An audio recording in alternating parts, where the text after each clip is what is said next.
a donde quiera que vayas y donde quiera que estés. Como familia estamos conectados. Y hoy, más que ayer, nos conectamos para estudiar juntos la Biblia, como familia de Centro Bíblico El Camino.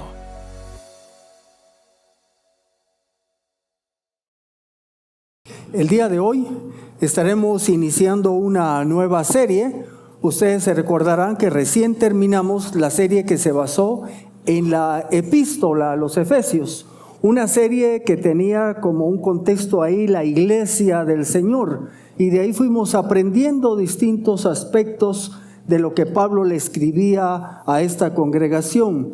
Ahora vamos a viajar al Antiguo Testamento, y como se anunció, estaremos estudiando los libros de Samuel, primero y segundo, pero de manera particular estaremos estudiando la vida de David y las características que tenía su corazón. Y como tiene el nombre de la serie, es Conforme al Corazón de Dios. Y este nombre sale de algunos versos que veremos más adelante, porque David era un hombre conforme al corazón de Dios. Bueno, el día de hoy nos vamos a ubicar en el capítulo 16 de Samuel. Sin embargo, para llegar al capítulo 16 vamos a hacer un pequeño repaso que nos dé un contexto de lo que estaremos viendo en el capítulo 16. El libro de Samuel en la Biblia hebrea era un solo libro. Posteriormente en la Septuaginta habían 4 libros de Reyes, el primero y segundo era el de Samuel, y con esa división pues nuestra Biblia actual quedó como primero y segundo libro de Samuel. Usted quizás cuando era joven, o bueno, pues cuando estudió la primaria y la secundaria, nos enseñaron algo que se llama correspondencia de género y número, y quizás ya no se acuerda de eso, pero lo que quiere decir es simple. Si una palabra está en singular, un sustantivo en singular, el adjetivo y otros complementos van en singular. Usted, por ejemplo, dice el perro, no dice el perros. Y usted va a decir, ¿y qué tiene que ver esto? Ahí va a ver. Por otro lado está el de género. Usted dice el perro, hay concordancia en género. Usted no dice el perra. Por cierto, hoy día hay confusión en el mundo en ese sentido, pero las normas siguen. Hoy vamos a estudiar y empezamos esta serie con los libros de Samuel. Hoy estaremos en el primer libro de Samuel. No es primera de Samuel, porque es un libro. Primera si fuera una epístola. Y quizás comprometo a algunos de mis hermanos que van a estar aquí, porque estamos acostumbrados a decir primera de Samuel, primera de Crónicas, segunda de Reyes. No, es en masculino. Él es el libro. Así que hoy veremos el libro primero de Samuel. Y si usted después nos oye cometiendo ese error, como nos ama, nos perdonará. Pero vamos a tratar de aprender cómo se nombran estos libros. No se pierde la salvación si uno se equivoca. Muy bien, vamos a pedirle al Señor su dirección esta mañana. Padre, te damos gracias por la oportunidad de seguir estudiando tu palabra, y ahora que vamos al Antiguo Testamento queremos seguir aprendiendo lo que tú tienes para nosotros. Abre nuestra mente y nuestro corazón para que podamos recibir lo que tú nos enseñas en tu palabra. En el nombre de Jesús oramos, amén. Voy a hacer un viaje así rápido. Miren, me voy a ir hasta el Éxodo. Allá en el Éxodo, pues es cuando Dios rescata al pueblo de Israel de la esclavitud para llevarlos a la tierra prometida. En ese camino, se nos relata en Éxodo 17, que un pueblo de pronto se les opuso en su camino a la tierra prometida. Este pueblo eran los amalecitas. Estos eran descendientes de Amalec, que era nieto de Esaú. Por lo tanto, este pueblo tenía parentesco con el pueblo de Israel, porque Esaú era hermano de Jacob y de Jacob venía Israel. Bueno, resulta que entonces hay una batalla, y en esa batalla pues le dice Moisés a Josué, escoge a los hombres y ve a pelear contra estos que nos están atacando.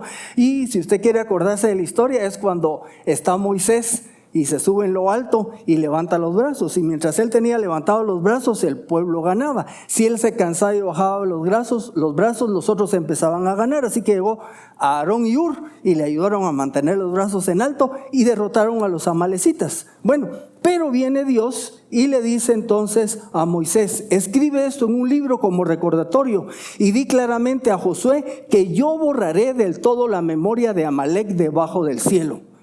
Moisés entonces edificó un altar y llamó su nombre Jehová Nisi, el Señor es mi bandera, y dijo: por cuanto alzó este pueblo de Amalec la mano contra el trono del Señor, el Señor tendrá guerra contra Amalec de generación en generación. Pero dijo que lo iba a borrar. Esto fue más o menos en el año 1445 a.C.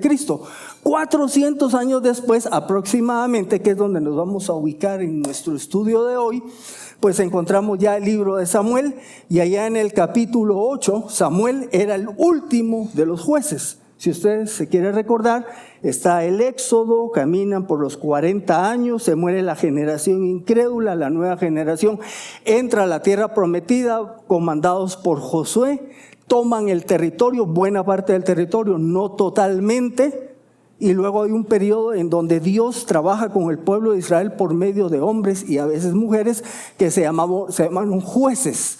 Y a través de los jueces el Señor gobernaba sobre Israel. Pero cuando llegamos aquí a Samuel capítulo 8, el pueblo viene con Samuel, que era el último juez, pero que también era un profeta y que era también un sacerdote, y le dice: he aquí, tú has envejecido, le dicen a Samuel, y tus hijos no andan en tus caminos. Por eso constitúyenos ahora un rey que nos gobierne, como tienen todas las naciones. Entonces los ancianos de Israel se reunieron y fueron a Samuel en Ramá. Aquí hay un cambio enorme, ¿verdad? Le dicen: mira, ya no queremos así como Dios nos ha estado administrando, queremos un rey, como tienen las demás naciones. Y las demás naciones, que eran naciones santas, naciones impías, ellos querían un rey como los otros. Bueno, Dios le dice a Samuel: tranquilo Samuel, no te rechazaron a ti, me rechazaron a mí, dice Dios. Explícales lo que implica tener un rey. Y les explica al pueblo: mire, si tienen un rey, él va a llamar a sus hijos para que sean parte de su ejército, a sus hijas para que lo sirvan, va a tomar de sus cosechas y de sus frutos para mantener la casa real. O sea, va a ser una carga para ustedes. Y después de que Samuel les explica, le dice el pueblo de regreso: bueno, no, dicen, queremos que haya rey sobre nosotros y nosotros seremos también como todas las naciones y nuestro rey nos gobernará y saldrá delante de nosotros y hará nuestras guerras. Esto está en 1 Samuel, capítulo 9. Muy bien, así que entonces Dios procede a través de Samuel a escogerles un rey al pueblo. Y ese rey que es escogido era Saúl. Y allá en el mismo capítulo 9 se nos dice que Cis, o sea, el papá de Saúl, Cis tenía un hijo que se llamaba Saúl, joven y hermoso. Casi me sentí identificado. Bueno, ni joven ni hermoso, pero en fin, entre los hijos de Israel dice que no había otro más hermoso que él, que Saúl, me explico. De hombros arriba sobrepasaba a cualquiera del pueblo. O sea, el Saúl era un fisiquín y así grande, altote, ¿verdad? O sea, uno que tiene porte de rey. Saúl fue escogido de alguna manera para satisfacer los deseos del pueblo. No era el que Dios quería ni lo que Dios quería, pero que le da al pueblo lo que quiere. Y por otro lado, pues como que tuvo empuje su apariencia externa. Si hubiera sido chiquitillo, feíto y todo, tal vez no, pero era guapón y galanote, y fue escogido como rey. Y ya se le nombra rey. He aquí, en Samuel 12, les dice Dios, a través de Samuel: aquí está el rey que han elegido, el cual han pedido. He aquí que el Señor ha constituido un rey sobre ustedes. Oigan, si temen al Señor y le sirven, si obedecen su voz y no se rebelan contra el mandato del Señor, entonces vivirán en pos del Señor su Dios, tanto ustedes como el rey que reine sobre ustedes. Si hacen lo que agrada a Dios, les va a ir bien. Y el mismo pasaje agrega: Pero si no obedecen la voz del Señor y si son rebeldes al mandato del Señor, entonces la mano del Señor estará contra ustedes y contra su rey. Este principio sigue vigente. Si vivimos la vida como a Dios le agrada, Él está con nosotros. Si vivimos la vida desagradando a Dios, Él está contra nosotros. Más adelante en el capítulo 13, les dije que estoy viajando así rápidamente, vemos ya a Saúl como rey y está ante la inminente batalla con un pueblo enemigo de los que todavía tenían que conquistar. Y parte de este elemento de la batalla era que Samuel tenía que venir y hacer un holocausto a Dios como parte de ese proceso para que ellos pudieran tener victoria. Así que Saúl está inquieto porque Samuel no se aparece. Y Samuel no ha venido. Samuel no ha venido. No, a ver, tráiganme. Armó ahí y viene Saúl y hace el holocausto. Esa era una función del sacerdote. Así que en el pasaje de capítulo 13, versículos 13 y 14, cuando Samuel se da cuenta, le dijo a Saúl: has actuado torpemente, no guardaste el mandamiento del Señor que tu Señor te dio. Recuerde que Dios les dijo: cumplan, guarden mis mandamientos. Y le dice Samuel a Saúl: no guardaste el mandamiento. Pues ahora el Señor, si tú hubieras sido obediente, hubiera confirmado tu reino sobre Israel para siempre. Pero ahora tu reino no será duradero. El Señor se ha buscado, y oiga, un hombre según su corazón, a quien el Señor ha designado como el soberano de su pueblo, porque tú, le dice otra vez a Saúl, no has guardado lo que el Señor te mandó. Así que un poco más adelante, no solo habiendo ya hecho esto Saúl, en el capítulo 15, y por esa razón les leí Éxodo 17, viene Dios y le dice a Saúl: vas a atacar al pueblo de los amalecitas. 400 años después todavía existía ese pueblo, ¿verdad? En aquella zona. Pero el dictamen que dio Dios hacía 400 años de que ese pueblo iba a ser borrado, ahora se tenía que cumplir. Y entonces le dice a Saúl: vas a eliminar totalmente a ese pueblo. Toda la gente, todos los animales, todo tiene que ser arrasado. Esa fue la orden. Viene de regreso de la batalla Saúl y viene Samuel acercándose y oye unos mugidos, unos balidos de ganado. Y entonces le dice Samuel: Saúl, ¿qué es eso que oigo? No, es que fíjate que sí, matamos a todos, hombres, mujeres, niños y todo lo demás. Pero el pueblo me dijo: no, hombre, el ganado lo vamos a usar para sacrificarlo al Señor. Entonces yo vine y por eso lo traen, es para el Señor, ¿verdad? Y de remate, y ese que viene, ¿quién es? Es el rey Agag. Le había perdonado la vida al rey de los enemigos del Señor, ¿verdad? Así que en esta situación, Samuel le pregunta a Saúl: mira, ¿se complace tanto el Señor en los holocaustos y en los sacrificios como que en que la palabra del Señor sea obedecida? En pocas palabras, ¿qué crees que le gusta más a Dios? ¿Que tú estés haciéndole sacrificios y holocaustos o que le obedezcas? Usted tiene la respuesta. Ciertamente el obedecer es mejor que los sacrificios y el prestar atención es mejor que el cebo de los carneros. Porque la rebeldía es como el pecado de adivinación y la obstinación, la necedad es como la iniquidad de la idolatría. Le agrega Samuel a Saúl: por cuanto tú has desechado la palabra del Señor, Él también te ha desechado a ti para que no seas rey. Mire, ese es el contexto. Ahora vamos a ver en el capítulo 16, el tema ahí es la unción de David y por qué es que Dios escoge ahora a otro rey. Así que en su Biblia, en el capítulo 16, váyase al versículo 1, siga conmigo ahí la lectura y vamos a ir platicando sobre lo que significa esto.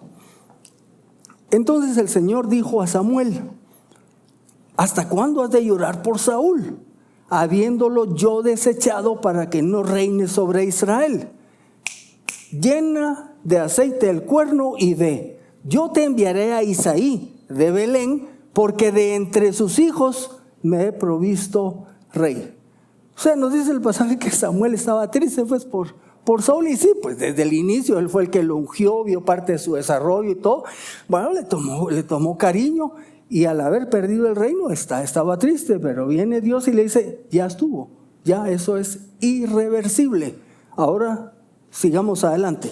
Te voy a mandar a Belén con la familia de Isaí, porque dentro de ellos va a ser el que yo quiero que sea el próximo rey. Anoto aquí una observación para que nos llevemos a casa, tomando en cuenta lo que hizo Saúl. Tenga cuidado con las decisiones que toma y cómo las toma. Saúl tomó decisiones, ¿verdad? Una, voy a hacer yo el holocausto. No, es que eso le toca a Samuel, pero él la tomó. Estaba apresurado, ya estaban los enemigos por ahí y entonces nos van a ganar, y toma una decisión y le cuesta el reino. Y para rematarlo, hace lo otro, que fue perdonar la vida a los animales de un pueblo que tenía que ser arrasado y al rey, ¿verdad? Entonces, preguntémonos, ¿cómo tomamos decisiones? En nuestra vida a veces tomamos decisiones a la carrera, en el momento menos adecuado, y las decisiones tienen consecuencias. Y quizás usted ya ha tomado decisiones y ha vivido las consecuencias. ¿Qué podemos hacer cuando tenga que tomar decisiones? Y por ejemplo, entiendan, hoy en la mañana no crean que me tomó mucho tiempo tomar la decisión de ponerme una corbata. Lo que pasa es que dije, o llevo saco, y con este calor, ¿verdad? Vaya, es que en vez del saco, ¿qué? Una corbata, ¿cuál? ¿Azul? ¿Qué? Vayas tú. Eso no me refiero a esas decisiones. Son las decisiones que tienen implicaciones fuertes. ¿Con quién me casaré? Decía el libro de Palau. Esa es una decisión muy, muy importante. Me cambio de trabajo, cómo fastidia a mi cónyuge, me separo. No, todas esas son decisiones grandes. Haga algo. Cuando tenga que tomar esas decisiones importantes, busque la dirección de Dios a través de la oración. 2, consulte su palabra. ¿Qué dice Dios al respecto? Por ejemplo, si usted quiere separarse de su esposa porque como apacha el tubo de la pasta dental, ¿verdad? Eso lo han leído ustedes, que hasta por eso se ha divorciado la gente. Usted va a la escritura y usted no encuentra soporte, ¿verdad? Lo que Dios unió, no lo separa el hombre. Por eso es que hay que consultar la palabra para tomar decisiones. Defina, en cuanto a tomar una decisión, cuáles son los pros y los contras. Pida consejo a otros. Le voy a decir algo. Normalmente Dios no nos va a poner en situaciones de decisiones de decide ya. Dios no obra así. Hay decisiones importantes y Dios nos da el tiempo. Por eso es que usted puede hacer este proceso. Recuérdese cuando le toque tomar decisiones. Era un momento de seguir adelante. La próxima tarea de Saúl era ungir al nuevo rey. Como dijo allá en 13:14, el Señor se ha buscado un hombre según su corazón, le dijo a Samuel en aquella sección. Esto lo afirma Pablo allá en Antioquía de Pisidia. Si quieren leer un resumen de lo que dije hoy de la historia, está en el capítulo 13 de Hechos. Dice Pablo a la iglesia de Antioquía de Pisidia: después de quitar a Samuel, le levantó al rey David, de quien dio testimonio diciendo: he hallado a David, hijo de Isaí, hombre conforme a mi corazón, quien hará toda mi voluntad. Y claro, esta mañana vamos a tener que tratar de entender qué quiere decir que es un hombre conforme al corazón de Dios, o una mujer conforme al corazón de Dios. Versículos 2 y 3 de Samuel 16, primero de Samuel 16. Samuel preguntó a Dios: ¿cómo voy a ir?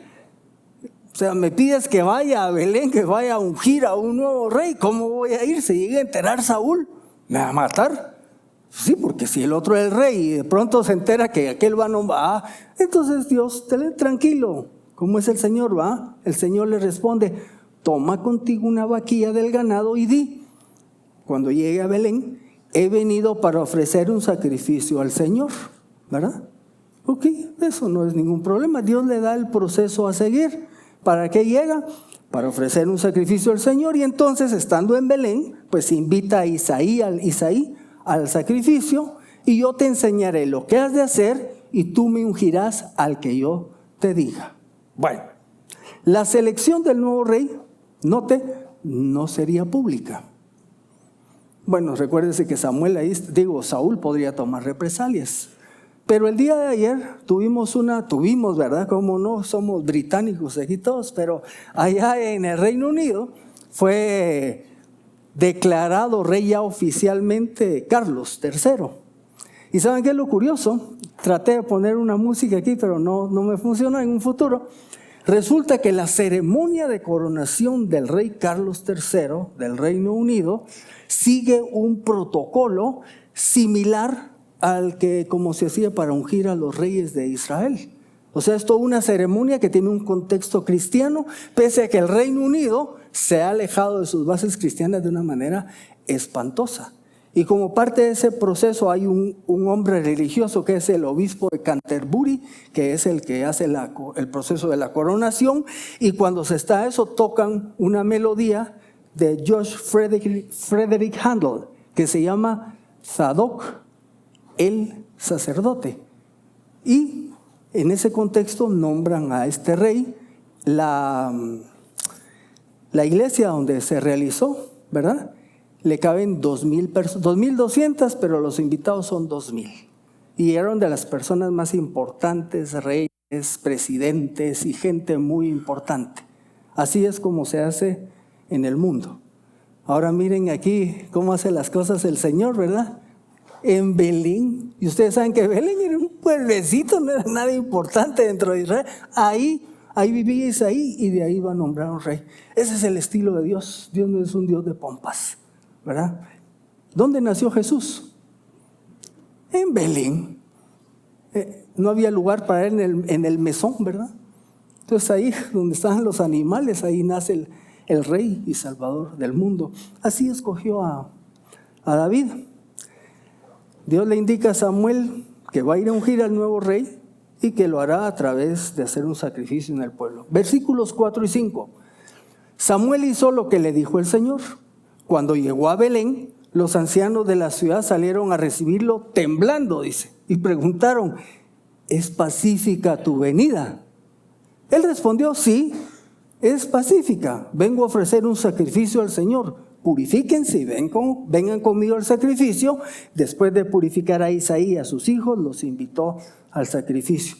Cuando uno le dice, bueno, ¿y por qué le preguntaron si era pacífica su venida? Recuérdense que Samuel era un juez y le tocaba definir situaciones dentro del pueblo. Y el contexto más cercano fue lo del rey Agag que les mencioné, Agag. Saben que cuando Saúl llega con el ganado y el rey Agag le dice: Samuel, mándame al rey, le dijo, y léalo usted. Suena, ahora no estamos acostumbrados a eso.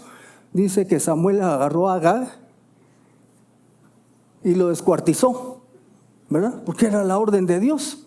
Ahora ya se imaginan, viene Saúl al pueblo, ¿verdad? Y todos los años, ¿qué hicimos, verdad? Entonces, ¿es pacífica tu venida? Sí, les dice, vengo a ofrecer sacrificio, ¿verdad? Así que los tranquiliza y les dice cuál es su objetivo. Versículos 6 y 7.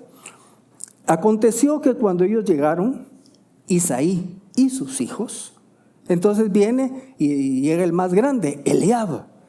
Y pensó Samuel: ciertamente su ungido está delante del Señor. O sea, Eliab al parecer era un patojón, ¿verdad? Así, galanón. Y viene Samuel y lo mira y dice: ese es. Pero sigue leyendo ahí.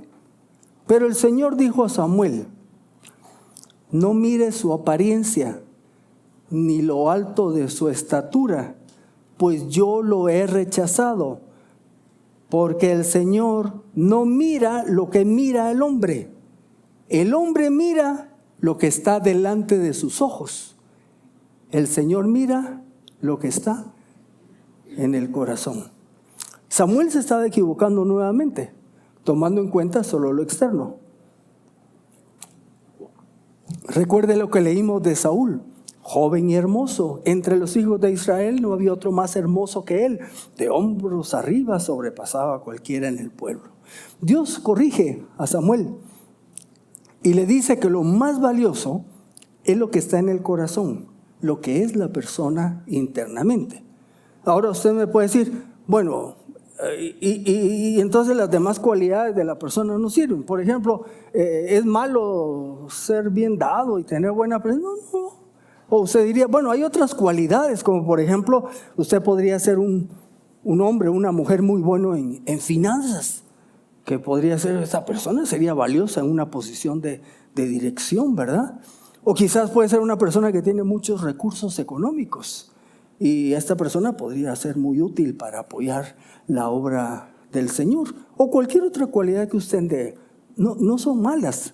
Lo único es que si usted le da prioridad a eso y no al corazón, entonces ahí la regamos. Dios va a escoger a un hombre, no por su exterior, sino por su corazón. Un corazón conforme a Él. Versículos 8 y 10. Luego llamó Isaí a Abinadab, o sea, el segundo hijo, lo hizo pasar ante Samuel, quien le dijo, tampoco a este ha elegido el Señor. Y después Isaí hizo pasar a Sama, el tercero. Y Samuel dijo, tampoco a este ha elegido el Señor. Isaí hizo pasar a 7 de sus hijos ante Samuel, y este dijo a Isaí, el Señor no ha elegido a estos. Y así desfilaron, pues casi todos los hijos, ¿verdad? Y ninguno de ellos era elegido de Dios. Miren, conocer el corazón no es algo fácil. Esta unción que él iba a hacer sobre el futuro rey no fue sencilla. Uno, no, tampoco. 7 y ninguno, ¿verdad? Ok, conocer el corazón no es fácil. Conocer el corazón de los demás, ¿creen que ustedes que sea fácil? Jeremías 17:9 dice, engañoso es el corazón más que todas las cosas y sin remedio. ¿Quién lo conocerá? Para empezar, nos engañamos a nosotros mismos. Nos vemos al espejo y todos nos vemos chulos, pues, ¿ah? Y claro, cuando le preguntamos a alguien más, habrá diferencia de opiniones. Creemos que somos muy pilas para lo que hacemos, o sea, nos tomamos el pelo. Y ahora piense, le tomamos el pelo a los demás. Aquí los que estamos, difícilmente venimos con el corazón totalmente expuesto, porque todos tenemos cosas que no queremos que los demás vean de nosotros. Así que conocer el corazón es difícil. Por eso Jeremías agrega en el capítulo 17, versículo 10, yo el Señor escudriño el corazón y examino la conciencia para dar a cada hombre según su camino y según el fruto de sus obras. Por eso Samuel tenía que depender de Dios, porque él no tenía la capacidad de ver el corazón de los candidatos. Solo Dios podía hacer eso. Ahora voy a hacer solo una pregunta. ¿Es posible conocer y mejorar mi corazón? Porque usted podría pensar, bueno, como que eso es un hecho ahí estático o sirvo o no sirvo. No creo eso, por eso digo, ¿es posible conocer y mejorar mi corazón? Salmo 139, 23 y 24 dice, examíname, oh Dios, conoce mi corazón, es que Él es el único que puede hacer eso, pero mire lo que dice el Salmo, examíname, oh Dios, conoce mi corazón, pruébame y conoce mis pensamientos, y ve si hay en mí camino de perversidad, y guíame por camino eterno. Es Dios el que puede conocer nuestro corazón y movernos a mejorar y a cambiar. ¿Puedo conocer el corazón de los demás? Estamos aquí en un contexto de que se va a ungir al nuevo rey. ¿Para qué? Para ser rey, para gobernar sobre una nación, para hacer un ministerio. ¿Ok? Entonces, algunos de nosotros nos toca tomar decisiones sobre personas. Y estamos diciendo que no es posible conocerlas. Entonces, ¿cómo abordamos? El de alabanza tiene que reclutar para alabanza. El de ujieres tiene que reclutar para el de ujieres. Los ancianos para ancianos. Las mujeres, las que dirigen. ¿Cómo hacemos? No, así se puede. Por ejemplo, allá en Hechos 6:3, cuando hubo la necesidad de atender a las viudas de origen griego, judías de origen griego, los apóstoles dijeron, escojan pues hermanos de entre ustedes a 7 hombres, oiga, que sean de buen testimonio, llenos del espíritu y de sabiduría, a quienes pondremos sobre esta tarea. Sí, podemos conocer el corazón de las personas a través de su conducta. Entendiendo que a veces podemos falsificar conductas, pero en general, a través del tiempo, no es posible engañar a todos todo el tiempo. Entonces usted puede conocer el corazón a través de cómo se conduce la persona. Y una más, en Hechos 13:2, cuando escoge la iglesia de Antioquía a 2 hombres para ser misioneros, dice el versículo 2, mientras ellos ministraban, los hermanos de Antioquía ministraban al Señor y ayunaban, el Espíritu Santo dijo, apártenme a Bernabé y a Saulo para la obra que los he llamado. O sea que en el proceso de seleccionar personas para servir, por un lado, veamos su conducta continua a través del tiempo y por otro lado una dependencia de Dios para decirle, Señor, ayúdanos para ver qué persona es la que te va a servir en X o Y ministerio o en X o Y posición. Bien, cuesta conocer nuestros propios corazones. Cuesta conocer los corazones de los demás. ¿Qué tan profundas son nuestras relaciones? Preparando esto me puse a pensar en distintos hermanos. Algunos los conozco más que otros, pero no conozco a todos, y de los que conozco hay aspectos que todavía no conozco. ¿Y cómo nos conocemos unos a otros? A través de que nos relacionemos. El domingo no es suficiente. ¿Qué tal, hermana? La sonrisa que nos pediste, fuiste vos, ¿ah? Sí. ¿Qué tal? ¿Qué tal? Y entonces, el gozoso hermano, usted en el Señor, santo es, santa es. Y claro, el día de mañana, otro rollo. Entonces, solo un estímulo aquí. Propongámonos relacionarnos un poco más. No se mate, no es para mañana, a través del tiempo. Juntémonos a comer. Platiquemos un poco ahí abajo con la champurrada, 5 días y nos vamos conociendo y hagamos la relación y nos vamos a ir conociendo. Solo es una aplicación práctica. Una más. ¿Qué va a haber en junio en este país? ¿Qué va a haber? No oigo. Elecciones. ¿Vamos a escoger rey? No. Pero sí presidente, diputado, alcalde, ¿verdad? ¿Y qué criterio vamos a usar? ¿Cómo se llama la que está en el periférico? Maciel, ¿qué? Carrillo, creo que es, ¿verdad? Esa mujerona, dije yo. Si es por su apariencia, es diputada, ya quedó. Pero ahí está la competencia, ¿verdad? Hay otra que vi una cancha que apareció hoy, o está Suri, ¿verdad? Para los que son más rucones, ¿verdad? Suri, su apariencia. Ahora, ¿qué estamos viendo aquí? No es ese el proceso. Hay por ahí una señora que es más betarrona que yo y la foto está como patoja, ¿verdad? Y como me dice mi esposa, esa es mentira. Esa mujer está mintiendo porque está dando una imagen que no es la real. Entonces usted, y no voy ni a favor ni en contra de ningún candidato, pero ¿con qué criterio va a escoger? Vamos a tener que ir y encontrar cómo es su corazón. ¿Y cómo hace usted para conocer el corazón de todos estos candidatos? Difícil, pero algo tenemos que hacer.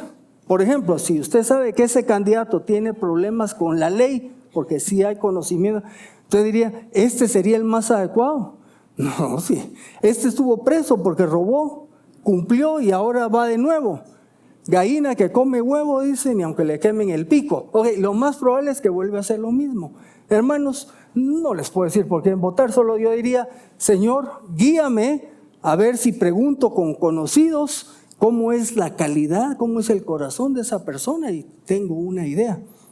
En California tengo una conocida cristiana que vota por el del lado demócrata, que es un hombre que está a favor del aborto y de acuerdo con toda la ideología LGBT. Yo diría, ok, como creyente voy a votar por una persona que apoya cosas con las que yo no estoy de acuerdo. Y en Europa hay alguien allá que ha votado por el Partido Socialista y el Partido Socialista es el que ahorita aprobó leyes del aborto, leyes de cambio de género y todo lo demás. Ese es el corazón de esa gente. Es difícil. Evalúe cuáles son los valores morales de los candidatos Y si quiere otro día hacemos una reunión y platicamos para entrar más a fondo. Pero use lo que estamos aprendiendo hoy. Entonces, versículo 11, Samuel preguntó a Isaí, ¿son todos estos los jóvenes? Mira, estos son todos tus hijos. Y le dice a Isaí, bueno, todavía está el chiquito, el menor, pero es que él está allá apacentando las ovejas, ¿verdad? Entonces Samuel le dijo a Isaí, manda a traerlo, porque no nos sentaremos a comer hasta que él llegue aquí. ¿Son todos estos sus hijos? Dice Isaí. Sí, bueno, hay uno, el más pequeño anda cuidando las ovejas. ¿Por qué no lo había convocado a la reunión? Los estudiosos dan varias ideas. Algunos dicen, no, lo que pasa es que Isaí diferenciaba a sus hijos. Y al David, como que ese no va. Así opinan algunos.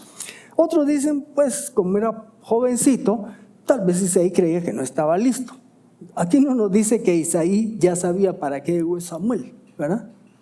Ahora, para algo llegó, algo iba a hacer. ¿Por qué le preguntó por sus hijos? Samuel iba a hacer algo, como que iba a escoger a un hijo, quizás no sabía para qué. Bueno, otros piensan que Isaí lo estaba cuidando a Daniel, ¿me explico? ¿Se recuerdan cómo era Jacob con Benjamín? Lo sobreprotegía. Bueno, era el más pequeño y dijo, peor si Samuel viene y se va a llevar a uno de mis hijos, a Davidcito no, ¿verdad? ¿Saben qué quiere decir David? Amado. Entonces yo diría que no era tanto porque no le tuviera una buena imagen su papá, sino yo creo que lo estaba queriendo cuidar. Samuel simplemente le dice, tráelo, si no, no comemos. Versículo 12, ya estamos por terminar. Isaí mandó por él y lo hizo entrar a David. Y aquí nos describen a David. Esta es como está escrito en la Reina Valera 2015. Dice, era de tez sonrosada, de bellos ojos y de buena presencia. Entonces el Señor dijo, levántate y úngelo porque este es. Bueno, nos da una descripción física de David, ¿verdad? Era de piel sonrosada, dice. En otras versiones dice que era pelirrojo. Aunque usual, casi como era Jacob y como era Esaú, era pelirrojo. Pero no era muy común ese tipo de tonos en los semitas. Entonces algunos piensan que lo que quiere decir este pasaje, porque es de difícil traducción, dice que David tenía un tono de piel y pelo más claro que el semita promedio, ¿verdad? Nada más eso es lo que dice. Habla de sus bellos ojos y los que interpretan dice que es que tenía una mirada que evidenciaba que era honesto y directo. A veces los ojos comunican, ¿verdad? Yo a veces platico con gente que no me da los ojos y uno está platicando y no le dan. A mí eso me inquieta. Prefiero cuando me ven directamente a los ojos. Y a mis hijos y nietos les enseño, cuando hablen, miren a los ojos, les digo. Y eso es, mira a los ojos, ¿verdad? Porque tienen que aprender a ser francos. Y nos dice que además David tenía buena presencia. Pero noten, no fue por su apariencia que el Señor lo escogió, aunque tuviera una buena apariencia. Lo escogió por su corazón. Si lo escogió por su corazón es porque tenía algunas cualidades David en su corazón. Sí. ¿Por qué cree que leímos el Salmo 15, escrito por David? ¿Quién se presentará al lugar del Señor? Y describe buenas cualidades de una persona. Repite el Salmo 15 después y vea y dice, bueno, algo así quisiera yo reproducir en mi vida. ¿Y por qué leímos el Salmo 23? Porque dice, Jehová es mi pastor. ¿Y qué era David? Pastor. Un pastor. Ve cómo describe el Salmo 23 que lo escribió David, cómo describe a Dios. Uno que cuida a sus ovejas. Así que qué mejor para un rey que uno que cuida a los que serán puestos bajo su autoridad. Entonces, tenemos que quedar claro, Dios no escogió por obras. Ay, David tiene un buen, por eso lo escojo. Dios escogió por gracia, porque siempre lo ha hecho él así. Es por gracia. Ningún ser humano merece nada de parte de Dios. Eso lo tenemos claro. Efesios 2, 8 y 9 estudiamos, ¿verdad? Porque por gracia sois salvos, por medio de la fe, no por obras. O sea que David no fue escogido sencillamente por sus cualidades, sino por gracia de Dios, pero en función de para qué lo iba a escoger, su corazón era clave, porque era para ser rey. Aquí a los que estamos aquí, Dios nos ha escogido por gracia, no merecíamos que el Señor muriera por nosotros. Lo que hoy recordamos con la Santa Cena, no merecíamos nada. Nuestro destino era muerte eterna, pero Él por amor da la vida de Cristo y nos salva por gracia, por medio de la fe. Pero van a haber áreas y actividades donde el Señor quiera usarnos. Y esas áreas o actividades va a depender de cómo sea nuestro corazón. Si usted no tiene un corazón conforme a Dios, usted no le va a ser útil. Bueno, una palabra de advertencia. Si el Señor le permite captar lo que dice aquí la Escritura y usted decide caminar para que su corazón vaya siendo conforme al de Dios, usted corre un riesgo. Y el riesgo es que Dios lo va a llamar y lo va a usar más y mejor. Y posiblemente hasta lo mueva de donde anda. Ahora, si usted está cómodo donde está y como está, no le ponga atención a esto y quédese como está. Pero si usted quiere ser útil a Dios, entonces capte. Versículo 13. Samuel tomó el cuerno de aceite y lo ungió en medio de sus hermanos. Y desde aquel día en adelante, oiga, el Espíritu del Señor descendió con poder sobre David. Y termina nuestra sección. Luego Samuel se levantó y regresó a Ramá. Y de ahí él ya no aparece mucho y es David nuestro personaje principal que vamos a estar viendo en los demás capítulos y predicaciones de la serie. Y así Samuel cumplió la voluntad de Dios al ungir a David como futuro rey de Israel. Por su parte, Dios le dio a David la presencia del Espíritu Santo, dice ahí, desde ese día en adelante. Repasemos. ¿Cómo era el corazón de David? Dice que David, le dijo Isaí, estaba apacentando las ovejas. David tenía un corazón de pastor. ¿Qué mejor que un pastor para dirigir una nación? ¿Qué mejor que un corazón de pastor para estar al frente de una familia? Un corazón de pastor a cargo de un ministerio, un corazón de pastor en la posición directiva de un colegio, una escuela, universidad, una empresa. ¿Qué mejor que tener un corazón de pastor? Quieren ver, y no lo vamos a ver, pero después en el 16, David para yendo con Saúl para tocar el arpa porque padecía de dolores de cabeza. Y ahí vemos a David fungiendo como pastor, ministrando a una oveja que en ese momento era de más autoridad que él, pero era Saúl. ¿Y qué hace David? Servir y ministrar. En el versículo 18, cuando llaman a David para servir ahí en la corte de Saúl, uno de los criados dice respecto a David: he visto al hijo de Isaí de Belén, que sabe tocar, ¿verdad? Para eso fue que lo llamaron. Pero agrega, él, o sea David, es valiente, hombre de guerra, prudente de palabra, de buena presencia, y aquí está la guinda del pastel, y el Señor dice, está con él. El corazón de David era un corazón de tal calidad que Dios estaba con él. Y tenía otras cualidades, ¿verdad? Como vimos, dice que era valiente, hombre de guerra, prudente de palabra. Y así vamos a ir viendo las cualidades de ese corazón para que nosotros vayamos aprendiendo. Ahora, para tener claro, y esto es un escritor el que lo dice, ¿qué significa ser una persona conforme al corazón de Dios? Es que esa es nuestra gran pregunta. Conforme al corazón de Dios. ¿Pero eso qué quiere decir? Aquí viene una explicación. Es ser una persona cuya vida está en armonía con el Señor. ¿Estoy en armonía con el Señor? Es la pregunta que me puedo hacer. Tuve un hermano que andaba metido en problemas económicos una vez, bien sumido, y me dice, estoy peleando con Dios, me dijo. Y yo de manera sarcástica le dije, ay, pobrecito Dios, le dije, está peleando vos con él, ¿verdad? Él no estaba en armonía con Dios. Ese corazón no era conforme a Dios. Algo más. Un corazón, una persona conforme al corazón de Dios es esta persona. ¿Qué es importante para Dios? La salvación de los pecadores. Entonces, para mí, ¿qué es importante? La salvación de los pecadores. Y si a Dios le importa, a mí me importa. Su iglesia. Para Dios es importante su iglesia. Claro, Cristo murió. Entonces, para mí, ¿qué debe ser importante? Su iglesia.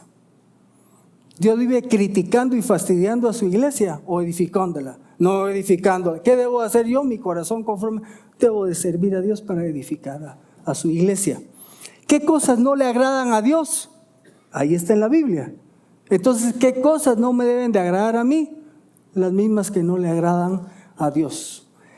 ¿Qué otra manera podemos ver? Dice, usted va viviendo su vida, quiere saber si su corazón es conforme a Dios. Usted va y Dios le dice, a la derecha, a la derecha. Esa es una persona conforme al corazón de Dios. Regresa, regreso, ¿verdad? Cuando te dice, detén eso en tu vida, ¿qué hay que hacer? Detenerlo.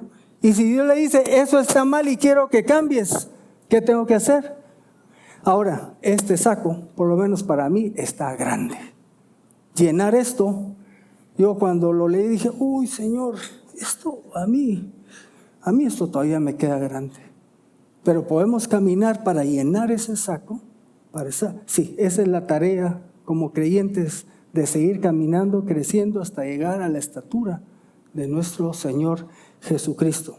Así que terminamos. ¿Qué debo de hacer?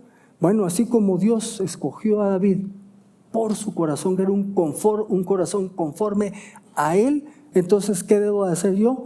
Buscar ir cambiando con la ayuda de Dios y participación de Dios en mi vida. Su Espíritu Santo está en mí para que me vaya transformando y haciendo que mi corazón vaya siendo conforme a lo que Él quiere de mí. Y eso sería con lo que terminamos hoy.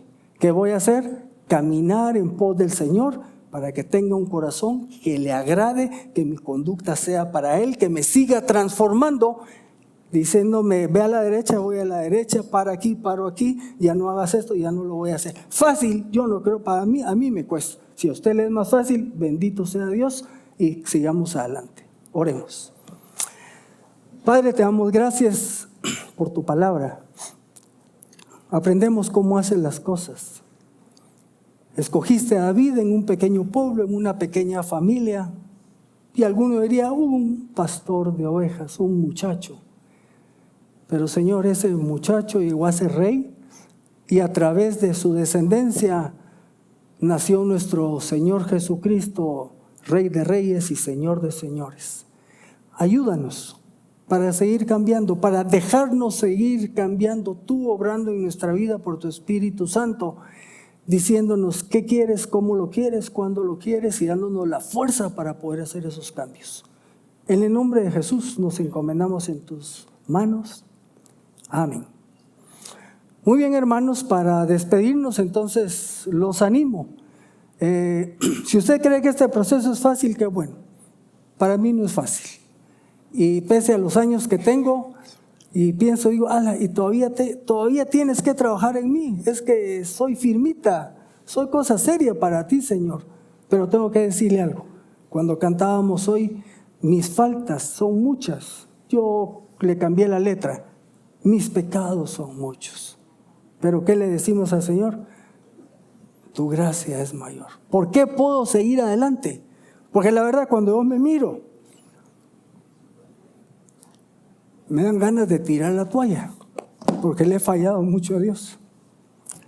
Vamos a aprender de David, que también él falló, pero su gracia es mayor, y por su gracia sigo adelante.